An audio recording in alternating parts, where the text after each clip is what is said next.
कुठेही म्हणा, पण म्हणा कोणासाठी? आपल्या सर्वांसाठी, आपल्या धर्मासाठी आणि आपल्या देशासाठी. हरिओम श्रीराम अंबा.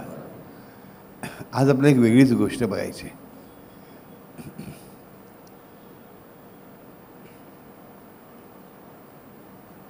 आता नुकताच इकडे कुंभ होऊन गेला प्रयागराज.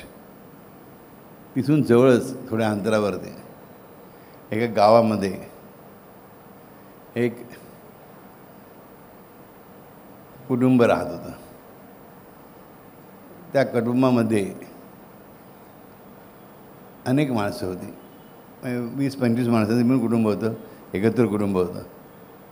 आणि त्या कुटुंबाकडे ते कुटुंब खरंच खाऊन पिऊन सुखी सुखवस्तू होतं, सदन होतं, काही कमी नव्हती कसली, काय नाही काय नाही. भरपूर नोकर चाकर होते. त्यांच्यामध्ये एक दिवस काय आलं, त्यांच्याकडे काम करणारी एक बाई जी होती ती मरण पावली, मृत्यू पावली. आणि तिचा मुलगा यांच्याकडे वाढायला लागला.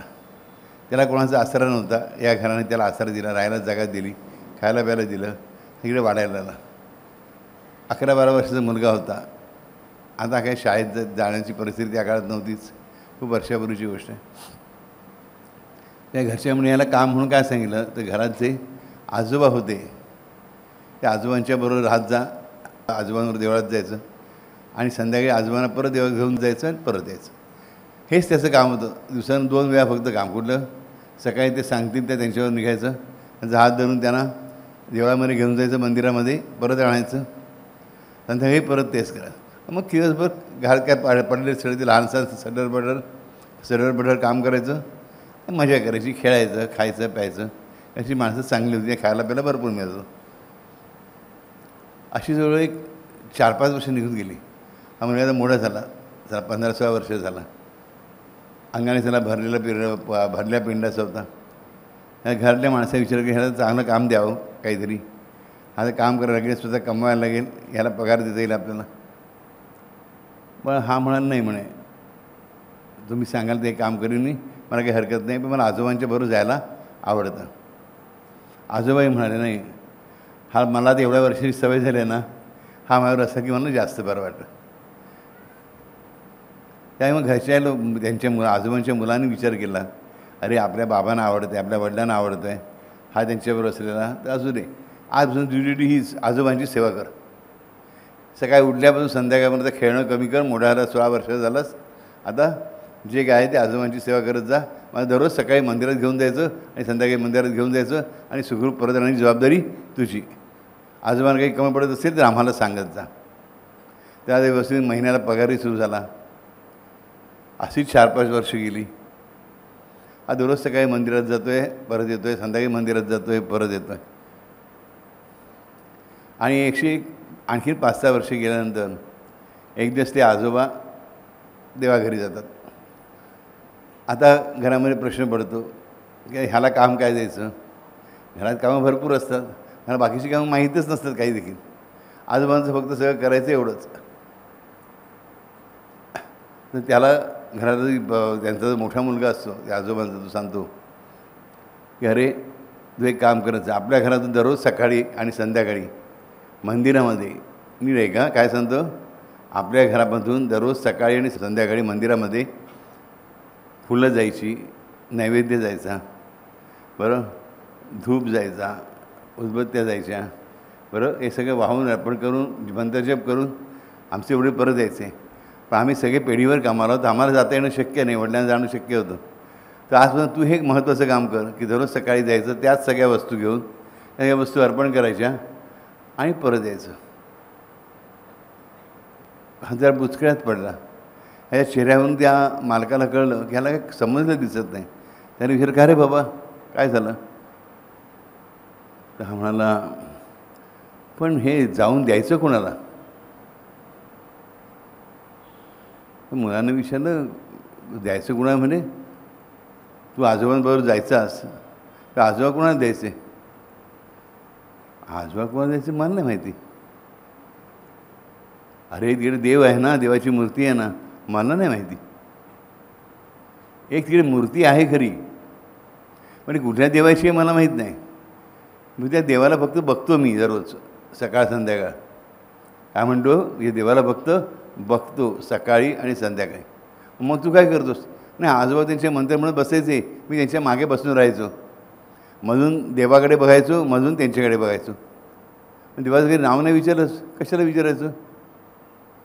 आता मला काय पत्ता विचारायचा नव्हता की यांचा नाव विचारून शोध घ्यायला पाहिजे. देऊळ मला माहिती होतं. तर देव तिकडेच उभा असतो, तू कुठे पळून जात नाही. आजोबाजूवर बसतात, त्यांचे काही ते मंत्र म्हणतात. माझं काम काय, आजोबांवर नजर ठेवायची, त्यांना मदत करायची, मी बसून राहतो. मला देवाचं नाव नाही माहिती. मी पुजाऱ्याचं नाव माहिती आहे का? नाही. त्यांना सगळे पुजारी म्हणतात. आम्ही यांच्या घरी बोलायलाच गेलो नाही, आजोबाच बोलायचे. मग काही असेल तू हे सगळं घेऊन जा आणि त्या पुजाऱ्याकडे देत जा. हा दररोज नित्य नेमाने सकाळ संध्याकाळी काम करायला लागतो. आजोबांना जशी फुलं पानं वगैरे सगळं प्रसाद राहायचा हे सगळा स्वरात तयार करतो आणि घेऊन जातो. ह्या मुलाचं नाव असतं श्यामल प्रसाद, हे त्याचं नाव असतं. त्यामुळे त्याला श्यामल म्हणूया. श्यामल प्रसाद एवढं मोठं नाव घेत बसायची आवश्यकता नाही. जरा श्यामल प्रसाद दररोज सकाळ संध्याकाळ काम करायला सुरुवात करतो. अशी 5-7 वर्ष घेऊन जातात. मग घरातल्या लोकांना प्रश्न पडतो, हा बिचारा अनाथ आहे, असं लग्न व्हायला हवं, आणि मुलगी बघायला हवी. हे मुलगी बघायला सुरुवात करतात. ह्याचं लग्न लावून दिलं जातं. लग्न झाल्यानंतर दुसऱ्या दिवशी घरातले मोठा मुलगा जो असतो, मोठा मालक, त्याची पत्नी सांगतात, अरे बाबा तुझ्या पत्नीला घेऊन मंदिरात जा, देवाला नमस्कार कर आणि देवाला सांग आमचा संसार सुखाचा होऊ दे. हा म्हणतो हरकत नाही, मी जातो. हा पत्नीला बरोबर घेतो, मंदिरामध्ये जातो, नेहमीप्रमाणे सकाळी जातो, तसाच सगळ्या वस्तू घेऊन जातो, त्या वस्तू पुजाऱ्याकडे देतो. आणि त्याची पत्नी त्याला विचारते, अहो प्रार्थना काय करायची? मला माहीत नाही.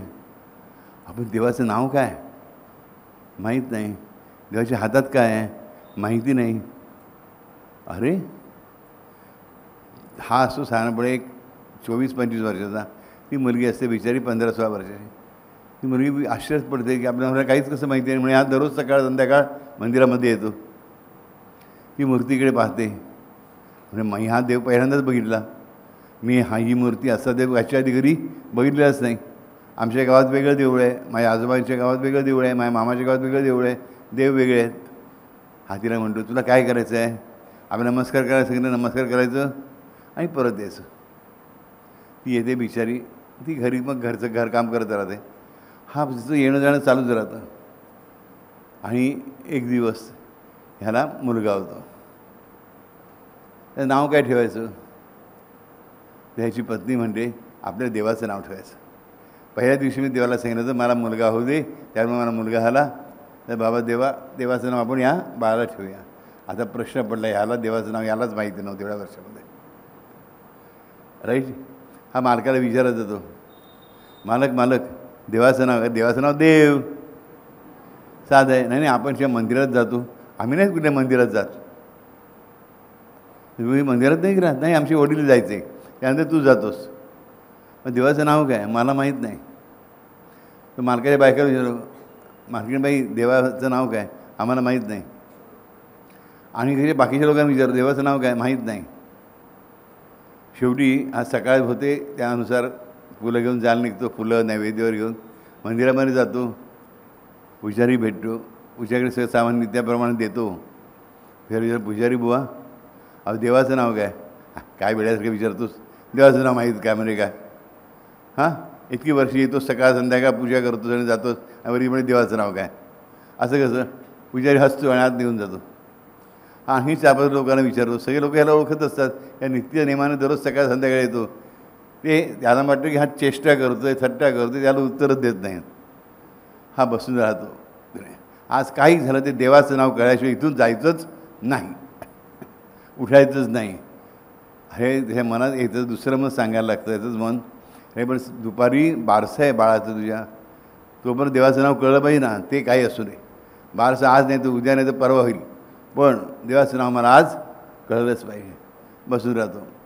देवा तुझं नाव सांग, असं एकच घोष चालू असतं, देवा तुझं नाव सांग, देवा तुझं नाव सांग, देवा तुझं नाव सांग, देवाचं नाव सांग.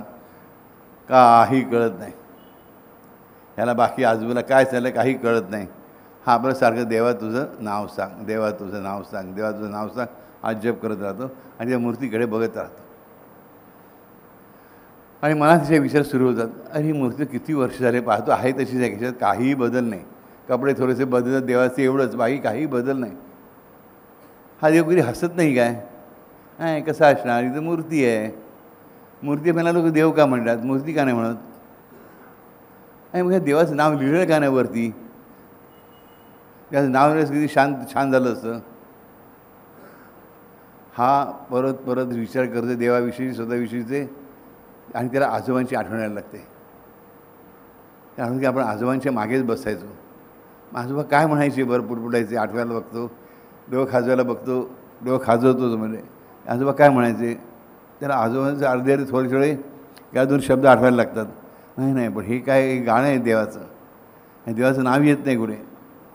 ते काय नाही, देवा मला तुझं नाव सांग, देवा तुझं नाव सांग, देवा तुझं नाव सांग, देवा तुझं नाव सांग. परत सुरू होतो आणि मूर्तीकडे एकटक बघत राहतो. आता म्हणतो अजिबात नाही म्हणलं, काय सांगा, माझी नजर जर हलायची आणि देव तोंड उघडायचं आणि नाव सांगायचं. त्याचा विश्वास आहे की देव नाव सांगू शकतो. ही मूर्ती नाही, हा देव आहे आणि हा बोलू शकतो. तर ही माहिती आहे की मूर्ती यावर माझ्याशी बोललं, मूर्ती असून सुद्धा ह्याच्यामध्ये देव आहे, हा देव बोलू शकतो, हा विश्वास त्याचा आहे. त्या देवाच्या नावाचाही बसता नाही, तो बघत राहतो. दुपारची वेळ होते, जेवणाची वेळ ठेवून जाते. दुपारासाठी देऊळ बंद होतं. फक्त देवाच्या दरवाजाला, गर्भगृहाच्या म्हणजे गाभाऱ्याच्या दरवाजाला जाळी असते, जाळीतून ह्याला देव दिसत राहतो, हा बघत राहतो.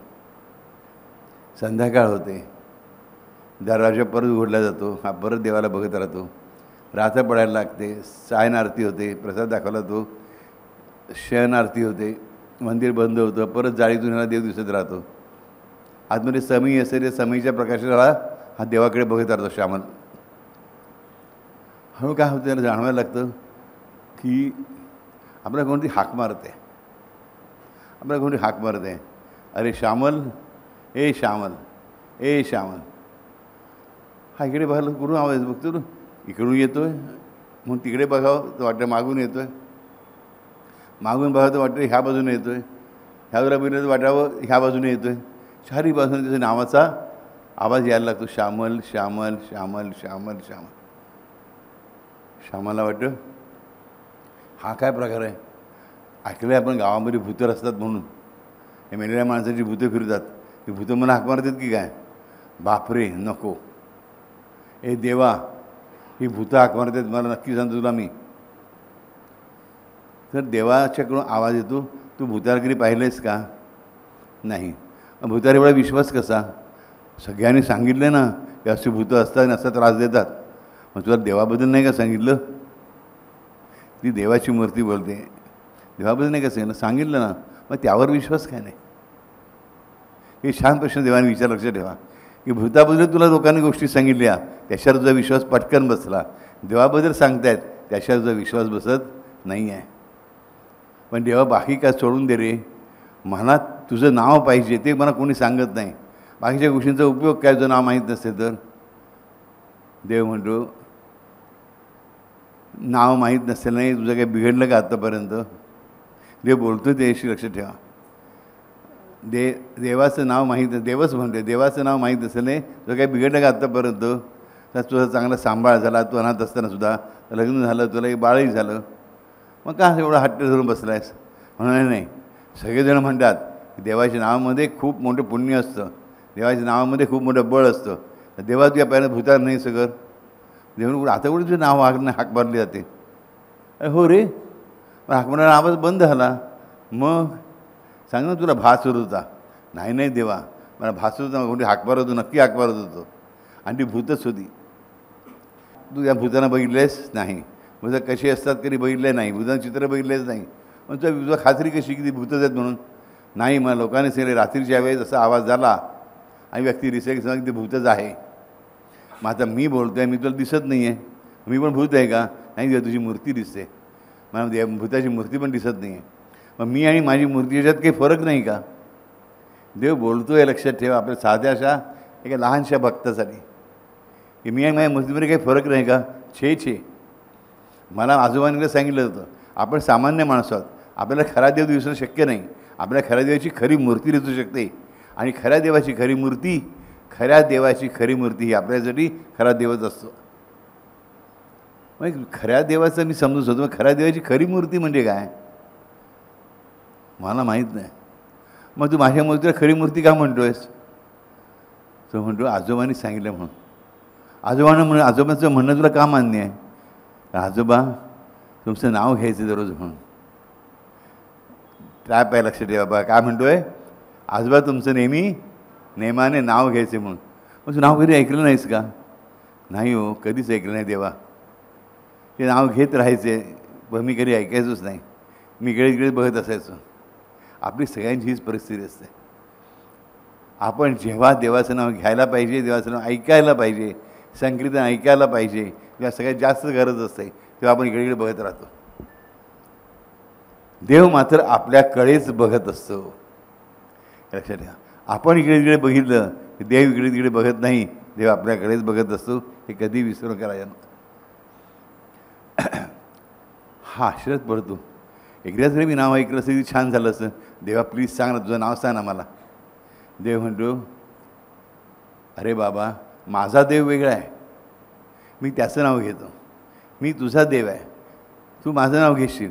माझा देव वेगळा आहे, मी त्याचं नाव घेतो. त्यामुळे मी माझं नाव सांगू शकत नाही. आणि तुला जर मुळीच सांगणार नाही आणि माझं नाव कधी ऐकलेलंच नाहीस, मला तुझा राग आलेला आहे. काय म्हणतो देव? मला तुझा राग आलेला आहे. शालू म्हणतो देवा मी काहीही सांगतोस तू, मी तुला कधी रागावलेलं बघितलं नाही. त्याशिवाय मी हसतच असतं, तुझ्या ओठामध्ये मी हसतच असतं, त्या गालांवरून दिसतं तू हसतोच आहेस. आता पण बघ किती मला शांतपणे सांगतोय, हसतच सांगतोयस मला. आता मूर्ती आहे, हसरी मूर्ती आहे, ती हसरीच मूर्ती असणार, बरोबर की नाही? मग ह्याला ते हास्य खरं वाटतं आहे, ही दुसरी महत्त्वाची गोष्ट. ह्याला ते हास्य खरं वाटतं आहे. हे हास्य जर मूर्तिकाराने केलेलं आहे, कला वाटत नाही. याचं काय वाटतं आहे? ही खरी हा मूर्ती आहे, म्हणून या खऱ्या मूर्तीचं हास्यही खरंच आहे. बरं देव विचारतो माझी मूर्ती खरी आहे हे तुला कसं माहिती? मला एकच माहिती आहे, आजोबांनी सांगितलं म्हणून ही मूर्ती खरी आहे. बरं तेच उत्तर दिलं जातं. मग आजोबांनी जे नाव घेतलं ते नाव आठवायचा प्रयत्न कर. आजोबांनी काय नाव घेतलं तो विचार करत बसतो. मंदिरामध्ये सतत फेऱ्या घालतो. तर फेरी कशी मारतो? असा सरळ देवापर्यंत चालत जातो, गाभाऱ्यापर्यंत, आणि तसंच परद्या पायरीने परत येतो. म्हणजे काय, पाठ न दाखवता. आणि त्याला आजोबांनी सांगितलं असतं देवाला कधी पाठ दाखवायची नाही. आपल्या आईवडिलांनी आजी आजोबांनी सांगितलेलं असेल की देवाला कधी पाठ दाखवायची नाही. अनेक जण असे देवाकडे बघत मागे येतात, दुसऱ्याच्या अंगावर आपटतात. बरोबर, काही जण मुद्दा म्हणून आपटतात, पण देवाला कळतं कोण खरा आपटला आणि कोण खोटा आपटला. जो खोटा आपटतो त्याला नीट देव आपटवतो, हेही लक्षात ठेवा. बरोबर. तर हा तसाच फेऱ्या मारत जातो. आणि फेऱ्या मारत माझी नजर पूर्णपणे देवावरच रोखून धरलेली आहे, जाळी हलत नाही. आता माशीच म्हणते शब्द काय चालू होते, देवा तुझं नाव सांग. असं गेलं, आजोबा काय नाव घ्यायचे विसरू नाही. पण नाव आठवत नाही, लक्षात काही येत नाही. पहाट होते, कोंबडा आरवतो आणि ह्याला डोळ्यातून ह्याचे पाणी व्हायला लागतं. देवा एवढे वर्ष मी आजोबांच्या बरोबर आलो, सकाळ संध्याकाळ. ते बिचारे प्रार्थना म्हणायचे, तुझं नामस्मरण करायचे. मी कधीच नाव विचारलंही नाही, ऐकलंही नाही. किती पाप घडलं माझ्यातून, किती चुका घडल्या माझ्यातून. ह्या माझ्या चुका सुधारण्यासारख्या नाहीत का? हे देवा ही चूक सुधारण्याची मला संधी दे. काय म्हणतो आहे हे देवा, एक सुधारण्याची मला संधी दे. तेव्हा परत आवाज यायला लागतो, श्यामल श्यामल श्यामल श्यामल, चारी दिशाने. ह्याला कळत नाही आता कोण हाक मारत आहे. माशी कोण हाक मारत होतं तेही कळलं नाही. विचारतो देवा तर सांग ना बाबा. आता परत लोक यायला लागतील, मग तू बोलणार नाहीस. देव विचारतो तुला कसं माहिती की दिवसा बोलत नाही म्हणून? अरे एवढ्या वेळा बघितलं ना मी, सगळी आजूबाजूला माणसावरती त्या कधीच बोलला नाहीस. आज मी एकटा बसलो, रात्री बसलो, त्याच तू माझ्याशी बोललास. खूप हुशार आहेस. लक्षात ठेव, देव फक्त एकांतातच भेटतो. जेव्हा मनुष्य गर्दीमध्ये असतो, माणसांच्या गर्दीमध्ये किंवा मनातल्या विचारांच्या गर्दीमध्ये असतो, तेव्हा देव माणसाला भेटू शकत नाही. जेव्हा माणूस एकटा बसतो आणि मनामध्ये फक्त एकच विचार असतो की मला देव हवा आहे, तेव्हाच देव भेटतो, तेव्हाच देव बोलतो, तेव्हाच देव खरा दिसतो. म्हणजे मला तू दिसलाच नाही आहेस अजून. देव म्हणतो तुला माहीत. देव काय म्हणतो तुला माहीत. त्याला प्रश्न पडला, नावही माहीत नाही आणि पाहिलं आहे की नाही हेही माहीत नाही. सकाळच्या आरतीसाठी पुजारी बुवा येतात. पुजारी बुवा आरती पूजा करतात, आरती करतात आणि ह्याच्या हातावर प्रसाद देतात आणि शांतपणे म्हणतात, काहीतरी बडबड एक शब्द उच्चारतात आणि ते उच्चार निघून जातात. ते फक्त जे शब्द उच्चारतात, जी अक्षरे उच्चारतात ती हा ऐकतो. कोण? आपला श्यामल प्रसाद म्हणजे श्यामल आरक्षमध्ये. आणि त्याचं नाव तिकडे त्याला नारा नारा नारा असं ऐकू येतं. देवाचं नाव नारा असलं पाहिजे आरक्षमध्ये. हा नारा नारा नारा नारा. मला देवाचं नाव कळलं, नारा. देवाचं नाव काय आहे? नारा आहे. आनंदाने आत्म्याने जातो, देवाला नमस्कार घालतो, साष्टांग. त्याने बघितलंच लोकांना नमस्कार घालतो, आजोबा नमस्कार करताना हा नमस्कार घालतो. उभं देवाला म्हणतो, देवा खूप खूप रे, खूप दिलंस मला, तर नाव मला चक्क कळलं. पुजारी बुवानी अगदी माझ्यासमोर 5-6 वेळा तरी उच्चारलं, नारा नारा नारा, आणि जोरात हाक मारतो रे तुला. बस माझं नाव कळलं. आता माझ्या मुलाचं नाव तुझं मी नाराज ठेवणार. आता घरी जातो. घरी जाऊन बघतो तर सगळे लोक झोपलेले असतात. बारशाची वरी तयारी झाली, आदल्या दिवशीला काही दिसलंच नाही. हा पण झोपून जातो. काही खाल्लेलं नाही आहे, प्यालेलं नाही आहे. सगळ्यांना उठतात. ह्याला याची बायको हाक मारते. हा उठतो. हा बायकोला सगळी घडलेली गोष्ट सविस्तर सांगतो. बायको म्हणते, पण असं नाव कधी मी कुठल्याही देवाचं ऐकलेलं नाही. आमच्या घरात पण देवाचं खूप असतं, तर आपण जाऊन कोणातरी विचारूया. मग ती घरातल्या स्त्रियांना विचारते, अहो कुठल्या देवाचं नाव नारा असतं का? छे नारा काही देवाचं नाव नसतं. आम्ही ह्या असं काही नाव कधी ऐकलेलं नाही आहे. हा म्हणतो, ते काहीही असो, मी स्वतः ऐकलं आहे पुजारी तोंडातून, देवाचं नाव नाराज ठेवायचं. ती म्हणते, तुम्ही एकदा पुजारी बुवांकडे परत जा आणि त्याला परत विचारा नाव काय. हा पुजाऱ्याकडे जातो. बघतो तर देवळामध्ये पुजारी चढत असतो पायऱ्या आणि तोंडाने नारा नारा नाराचा घोष चाललेला असतो. आणि आता काय विचारायचं उरलं आहे. माशी उतरताना ऐकलं, आता चढताना ऐकलं, देवाचं नाव नारा असलंच पाहिजे. हा घरी येतो, बायकोला सांगतो, आणि देवाचं नाव नारा आहे नक्की.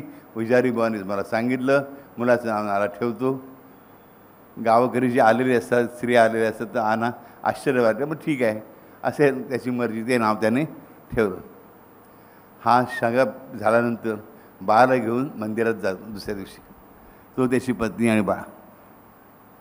आणि देवाला सांगतो, अरे देवा नारा, अरे नारा देवा, बस तुझ्या पायाशी माझा मुलगा आणला आहे नारा. हा नारा सदैव तुझ्या पायांशी राहून दे. त्याला तुझं रूप दिसू दे. त्याला तुझं नाव पहिल्यापासून कळू दे. त्याची बायको म्हणते, अहो त्याला जर नाव कळायचं, आपण दररोज नाव घ्यायला पाहिजे. त्या दिवसात हा दररोज आता नारा नारा नारा नाराचा घोष सुरू होतो. आता मंदिरात आल्यानंतर आत्तापर्यंत कसं फक्त वस्तू वाहायच्या आणि परत जायचं. आता काय होतं, याच्यावर नामस्मरण सुरू होतं, नारा नारा नारा नारा नारा. एक दिवस काय होतं, आता घरातले लोक बाकीची पण कामं देत असतात, ही कामं करायला उशीर होतो. पूजा घेऊन येतो, तोपर्यंत आरती झालेली असते, देऊळ बंद झालेलं असतं. हा ती आरती ठेवतो, देवा तुला नैवेद्य नेहमी अर्पण करायचा असतो, आज पुजारी नाही आहे इथे, अर्पण करायला कोण नाही. तो त्या जाळी म्हणून हात आत घालायचा प्रयत्न करतो. एक घास तरी खा रे देवा. अरे नारा बाबा, एक घास तरी खा. हा हात घालून याचा हात सोलवटायला लागतो जाई म्हणून जाताना. पण हा काही काळजी करत नाही, चिंता करत नाही. हा घास घेतो. थोडा लक्षात येतं की आपल्या हातातला घास नाहीच झालेला आहे. अरे आता तर माझ्या हातात घास होता, झालं कसं? तर ताबडतोब हात कसा बाहेर काढून घेतो, हे ताट घेऊन तिकडे येतो दरवाजापर्यंत, आणि दुसऱ्या घ्यायला लागतो, द्यायला लागतो. त्याबरोबर दरवाजा आपोआप उघडतो. उघडतो आपोआप, हा आतमध्ये जातो. ह्याच्यासमोर देव मांडी घालून बसतो. ह्याच्यासमोर त्याचा देव मांडी घालून बसतो आणि श्यामल त्याला घास भरायला लागतो. हा घास भरत राहतो, देव खात राहतो. हा घास भरत राहतो, देव खात राहतो. आणि स्वतः सगळे प्रसादाचे पदार्थ तयार केलेले आहेत, नैवेद्याचे पदार्थ तयार केलेले आहेत. देव पण विसरून जातो. हा एवढ्या प्रेमाने त्याला भरवत असतो ना, विचारायचं गोष्ट नाही. सकाळीची काकड आरतीची वेळ येते, पुजारी येतो, 4-5 मंडळी येतात, बघतात तर चक्क देव मांडी घालून बसला आहे आणि हा ना श्यामल त्याला एक एक घास भरवतो आणि देव खातो आहे. सगळेजण हात जोडून देवाचा जय जयकार करायला लागतात. देवाचा जय जयकार देवाने ऐकल्याबरोबर देव ताबडतोब मूर्ती शिरतो परत. आता फक्त मूर्ती दिसते. सगळे पुजारी वगैरे जर पुजारी आणि गावकरी मंडळी ह्याला नमस्कार करायला लागतात. ह्याला कळत नाही आपण असं काय केलं पण देव आपल्याला प्रसन्न झाला. बाकीचे लोक त्याला अनेक प्रश्न विचारतात आणि पुजारी म्हणतो, अरे ह्या नारायण देवाने आत्तापर्यंत कधी कोणालाही दर्शन दिलेलं नाही. ह्याचं नाव नारायण आहे? हो. अहो सोपं होतं, माझ्या वडिलांचं नाव नारायण आहे. मग श्यामल प्रसादच्या वडिलांचं नाव नारायण आहे, पण त्याला वडिलांचं नाव नारायण म्हणून माहिती आहे, पण देवाचं नाव नारायण हे माहीत नाही. त्याला नारा नाव माहिती आहे, तो नारा नाव घेतो आहे. मग माझा देव प्रसन्न कसा झाला? मी नाव पण चुकीचं घेतलं, मी सगळं चुकीचंच केलं. तेव्हा पुजारी त्याला सांगतात, राजा इकडे, मी एवढे वर्ष गेली 50 वर्ष मी पूजा करतो आहे, पण तू ज्या प्रकारे देवाकडे बघतोस ना, ते मी बघितलं की मला नेहमी वाटतं की आपण खूप कमी पडतो. मी देवाला नेहमी रात्री झोपताना सांगतो की श्यामलसारखं मला देवाकडे तुझ्याकडे पाहता आलं पाहिजे. देवा, हे देवा, ज्या प्रकारे प्रमाणे ज्या पद्धतीने श्यामल तुझ्याकडे पाहतो तसं मला तुझ्याकडे पाहता आलं पाहिजे.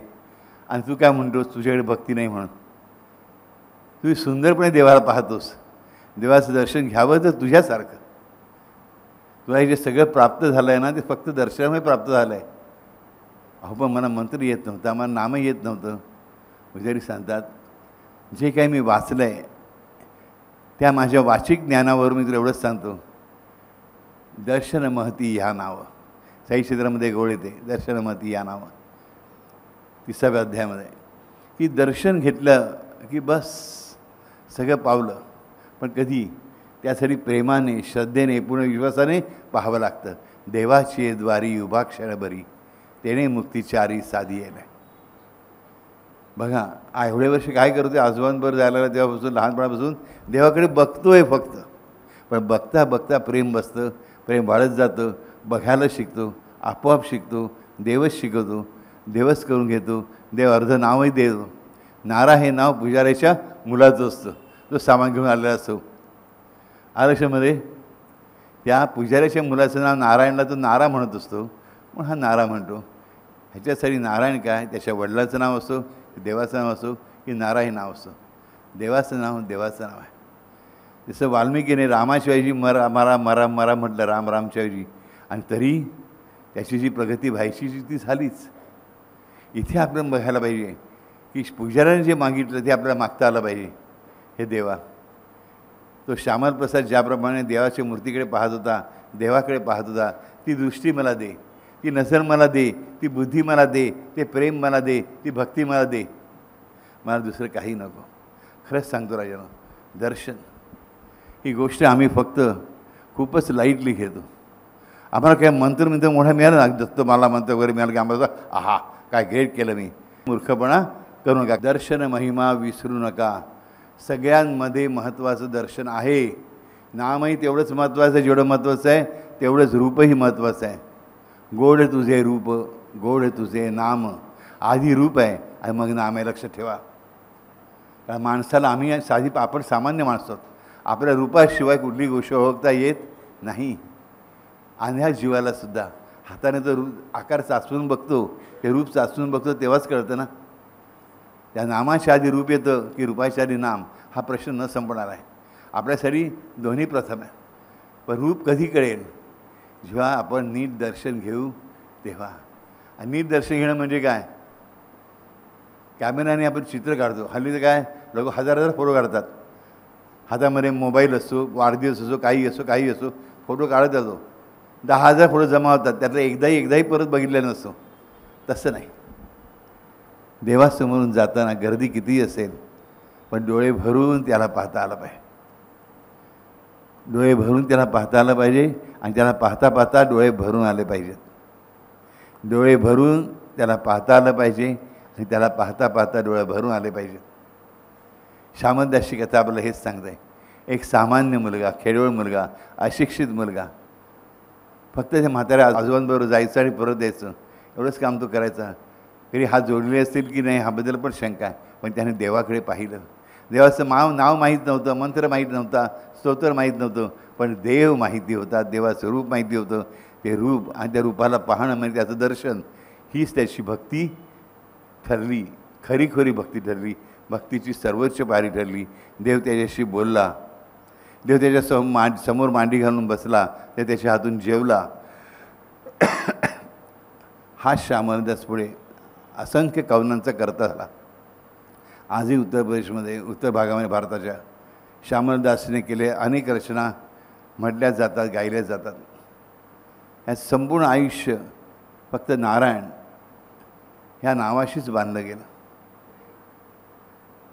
म्हणावं संतो राजांनो, दर्शनाला कमी लेखू नका. हा लक्षामध्ये माझं दर्शन घेण्याचं तासनतास बघत राहण्याची काही आवश्यकता नाही. क्षण एक पुरे प्रेमाचा. एक क्षणभर प्रेमाने पाहिलं त्याच्याकडे, नीट पाहिलं आणि मग रूप ते परत आठवत राहिलं, त्याचं नाव घेता घेता की काम झालं म्हणून समजा. हा लक्षामध्ये हा श्यामल एवढा पुढे मोठा संत झाला की त्याच्या दारामध्ये दररोज सकाळपासून संध्याकाळमध्ये लोकांच्या रांगा लागलेल्या असायच्या. पण तरी देखील हा त्याचं सकाळी मंदिरामध्ये जाणं आणि परत येणं, संध्याकाळी मंदिरामध्ये जाणं परत येणं थांबलं नाही. हा त्या मालकाच्या घरीच नोकरी करत राहिला. एवढी हजारो माणसं त्याला मानत होती, तरी देखील ह्याने ज्या कामामुळे त्याला देव मिळाला ते काम त्याने सोडलं नाही. ही कृतज्ञता, ही अंबज्ञता आपल्यामध्ये कशामुळे येते? नामामुळे येते, त्या परमेश्वराच्या रूपक ध्यानामुळे येते आणि बेसिकली गुरुकृपेमुळे येते. आता म्हणा बाबू श्यामलदासच्या कथेमध्ये कुठे गुरु आहे? गुरुकृपा आहे. इथे कोण गुरु आहे? श्यामलदासाच्या कथेमध्ये कोण गुरु आहे?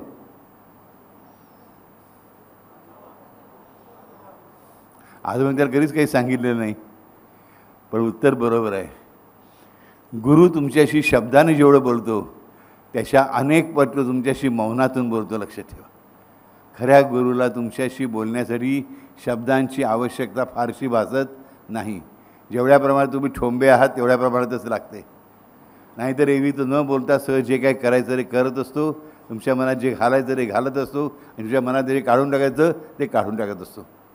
खऱ्या गुरुला बोलण्याची, वैखरी वाणीची आवश्यकता नाही.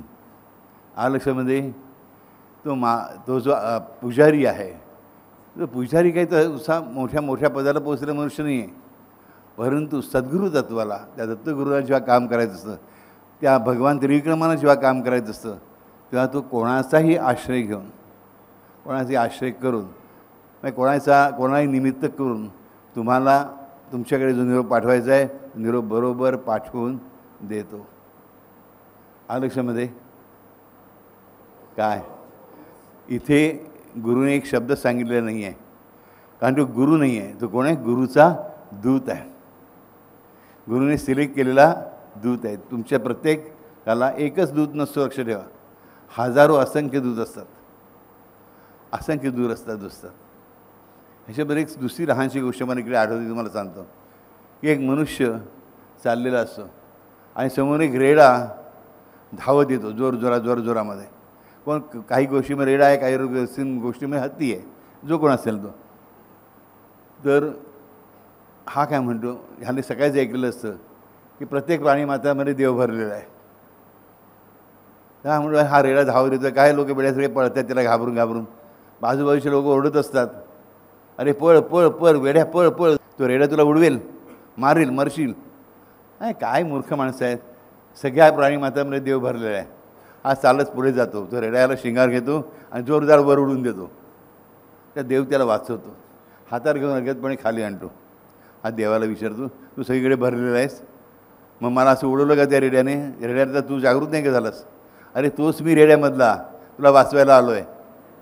पण एक विसरलास की या रेड्यामध्ये असं देव आहे, तुझी विश्वास होता. बाकीचे जे ओरडत होते अरे धाव धाव पळपळ, त्यांच्यामध्ये पण देव आहे हे तू विसरलास.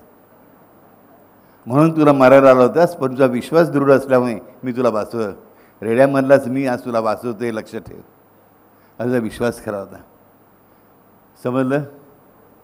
कळलं, जे 4-5 जण हाक मारत होते, अरे पळ पळ सांगत होते, त्यांच्यामध्ये एक देव आहे हे तू विसरलास.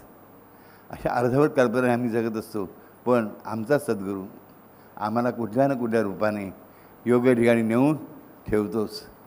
म्हणून दर्शन तो दररोज आजोबांना बघत होता, दररोज माझा हात धरून त्यांना मंदिरापर्यंत आणत होता, त्यांची काळजी घेत होता, नैवेद्य प्रसाद तयार करत होता. ही तो सगळी गुरुची सेवा करत होता. साई चरित्राच्या पहिल्या अध्यायामध्ये दिले बघा, गुरुचं अंगण झाडणं, गुरुची सेवा करणं, गुरुचं पाय चेपणं, अमुक सगळ्या गोष्टी एक लिस्ट आहे गुरुसेवेमध्ये.